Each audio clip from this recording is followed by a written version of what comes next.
सुप्रभात मेरे प्यारे बच्चों, नमस्कार। मैं कक्षा 9 में संस्कृत विषय की हमारी कक्षा चल रही है। संस्कृत विषय में हम लोगों ने पिछली कक्षा में व्याकरण में माहेश्वर सूत्र एवं वर्णों के उच्चारण स्थान में वर्ण किसे कहते हैं, ये कितने प्रकार के होते हैं, स्वर और व्यंजन, इसके बारे में विस्तार से पढ़ा। अब हम वर्णों का उच्चारण स्थान पढ़ेंगे। वर्णों का उच्चारण स्थान, वर्णों का उच्चारण करते समय मुख का कोई ना कोई भाग विशेष भूमिका निभाता है और वर्ण के उच्चारण में जिस भाग की विशेष भूमिका होती है वही विशेष स्थान उच्चारण स्थान कहलाता है।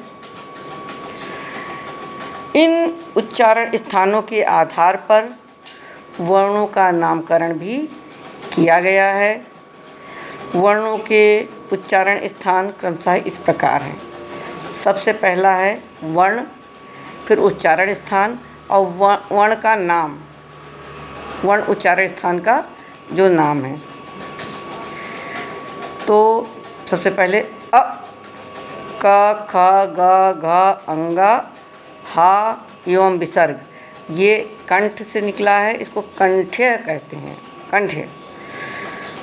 दूसरा ई, च, छ, ज, झ, इया, या और शा, ये तालु से निकलता है, इसको तालव्य कहते हैं। तीसरा री, ट, ठ, ड, ढ, ण, र और शा, खा जिसको कहते हैं, ये मूर्ध्या है, मूर्धन्य।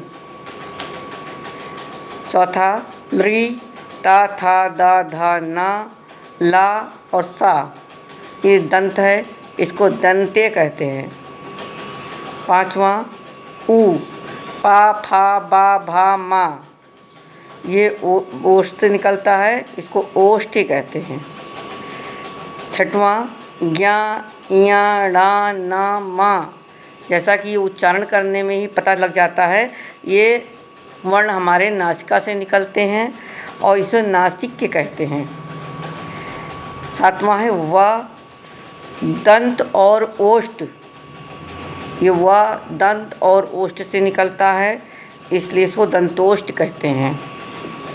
आठवां ए, आई, ये कंठ और तालु है, इसे कंठ तालव्य कहते हैं। नवां ओ, औ, इसे कंठ और ओष्ठ से निकलता है, कंठोष्ठ कहते हैं। ये आपके उच्चारण स्थान हैं।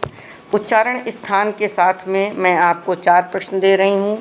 सबसे पहले वर्णों का उच्चारण स्थान कहाँ से होता है, इसका उत्तर बता देती हूँ।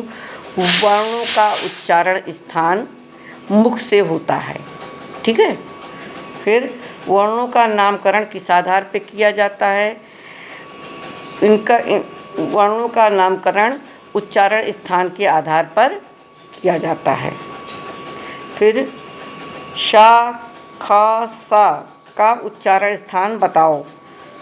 शा का तालु है यानी तालव्य, ख जिसको पेटचिरा सा कहते हैं, उसका उच्चारण स्थान है मूर्ध्या या मूर्धन्य, और सा ये उच्चारण स्थान दंत है, इसका उसको दंत कहते हैं।